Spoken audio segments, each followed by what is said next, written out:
back, friends. This is the Ridgeview Pod, where we like to cover everything hope, healing, and recovery related. I'm your host, Michael Yates, and it's my sad pleasure, to have Brennen Moreau as my guest. This is his last podcast concluding his internship. Yes, it is. With Ridgeview. So, May is here when we're recording that. That's the time of graduation and the end of one chapter, the beginning of, that's what spring does. So new life is around the corner.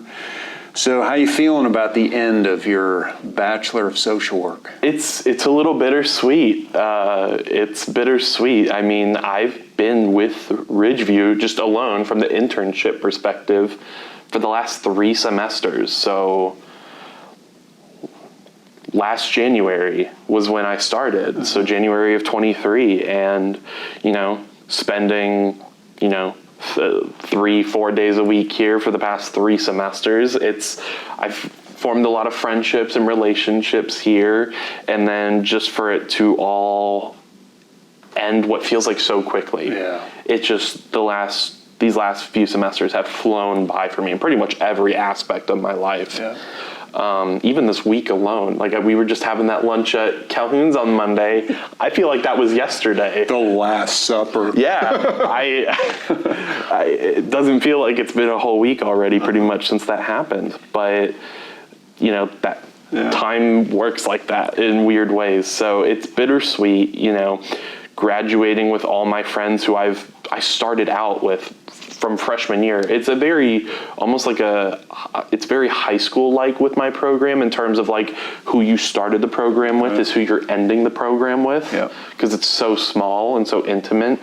So it's, So let's talk about, just give me a couple of highs and lows, or a high and a low, as you look back over your experience with the internship.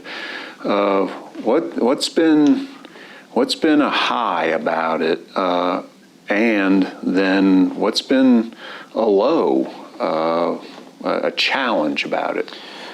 Yeah, so a high for it has been, I guess in general, I was, prior to entering the internship, so my fall of my junior year, I was at a point where I was like, man, I really just want to get out into the field and do stuff.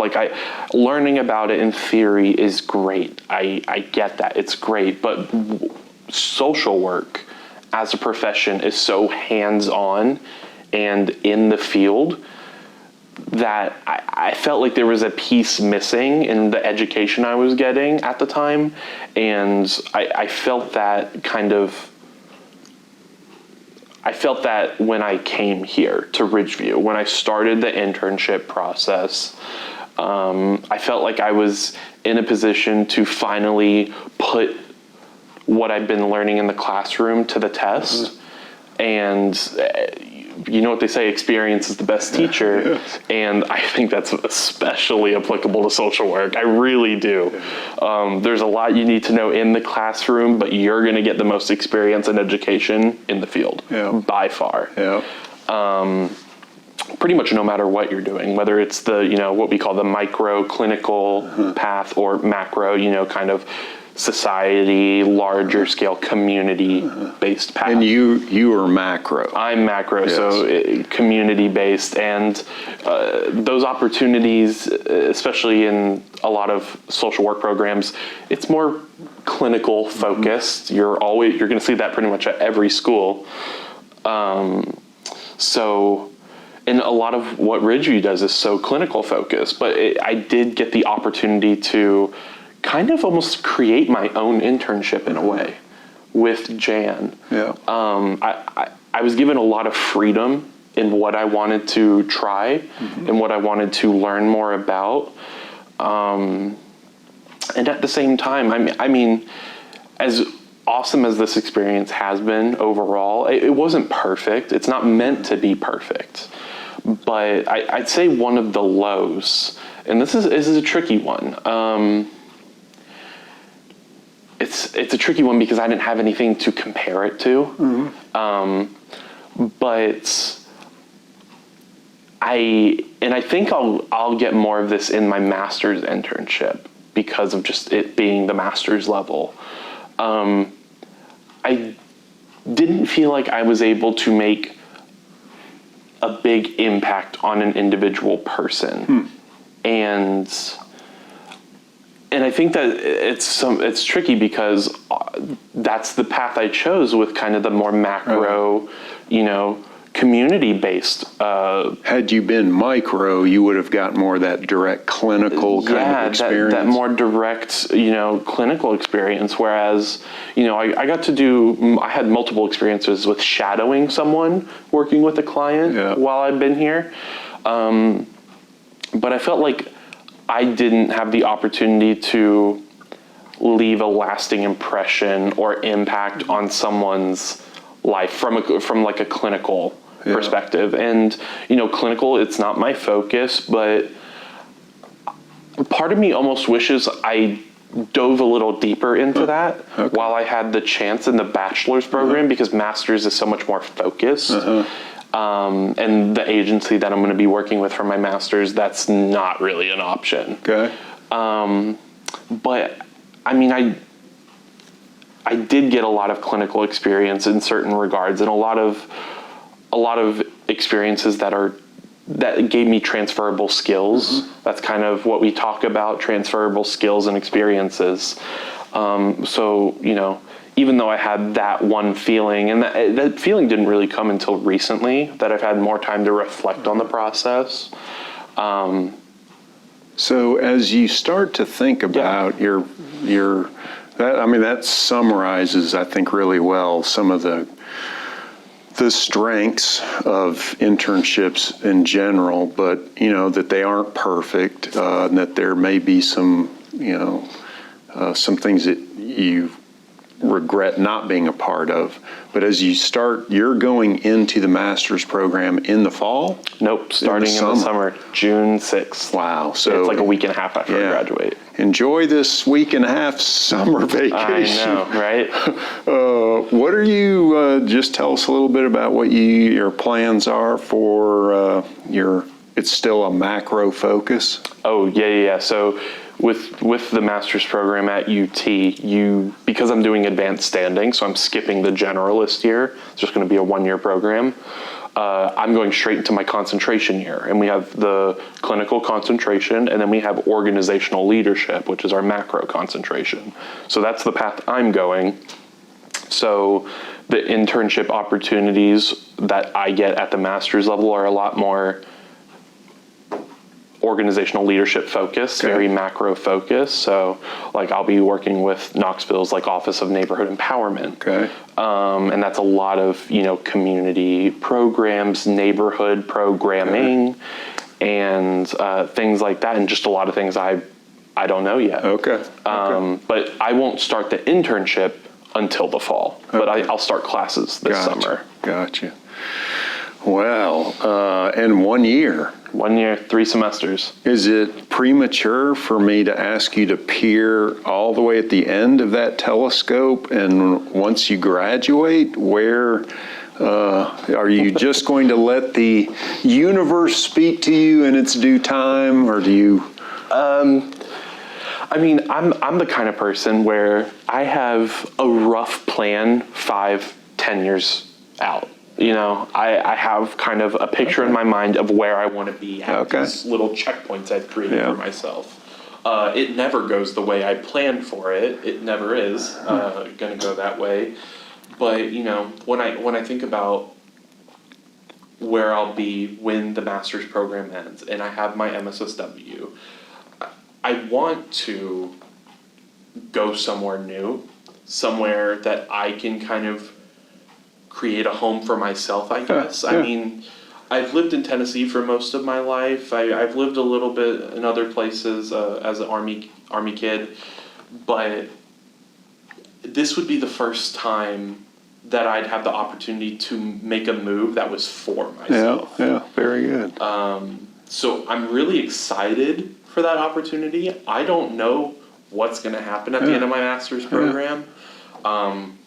I may get a job offer here in the Knoxville, East Tennessee area. That's just like, kind of too good to pass up with where I'm at.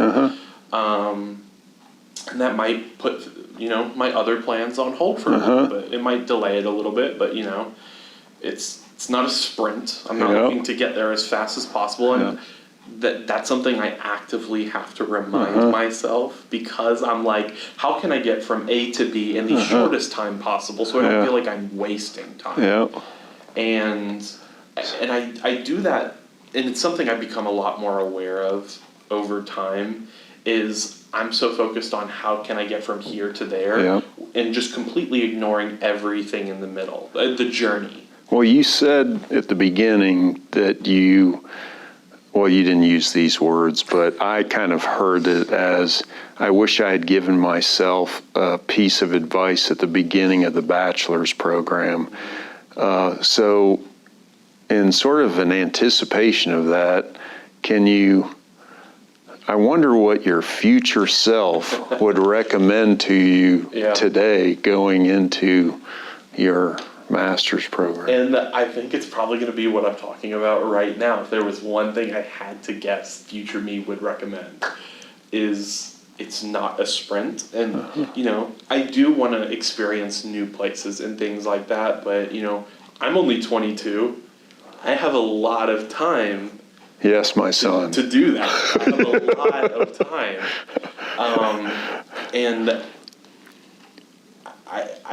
I need to slow down. I need to slow down, because I do treat so many aspects as a sprint.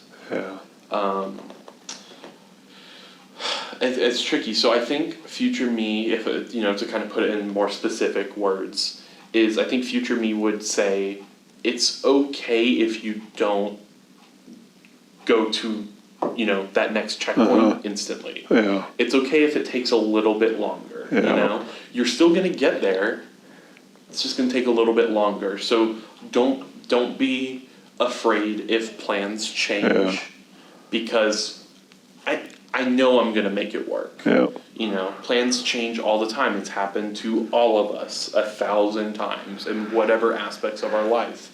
I mean, I see you nodding along. You know exactly what I'm talking about. You know better than I do in that aspect.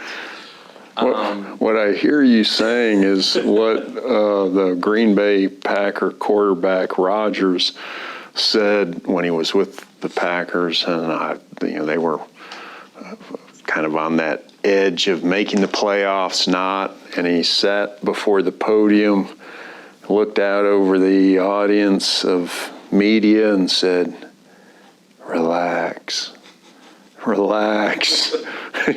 We'll get into the playoffs. But what I hear you saying is essentially, yes, it's not a sprint. Relax. Now's the time to really enjoy the journey. And that's something I've always struggled with, is being present.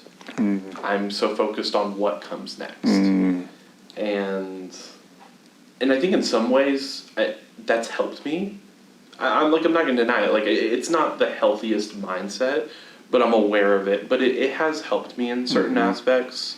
I think it's made me a little more confident in being ambitious and aiming higher. And I think it's paid off already a little bit. I've had opportunities that I don't think I'd have gotten without this mindset. But at the same time, I need to find a balance. I need to find a balance, and be okay with being present. Being present and balanced. I think that's a perfect way to conclude. In the presence of this moment, let me say thank you. Thank you for being, I had the good fortune of just working with you a little bit as part of your internship. We got to see and do lots of neat things, everything from CIT training, QPR, to this. To really interesting lunches. Oh, very interesting lunches, yes. Things that we'll include in a book one day, I'm sure. There you go. But thank you for being a part of this. You did a great job being a host of the Ridgeview Pod on a handful of occasions. So best of luck to you, my son. Thank you, sir. Yes, yes. And thank you for tuning in. We hope you've enjoyed your time with us. Please don't forget to subscribe and like. That will help our algorithm out there. And again, we thank you. Take good care. Bye-bye.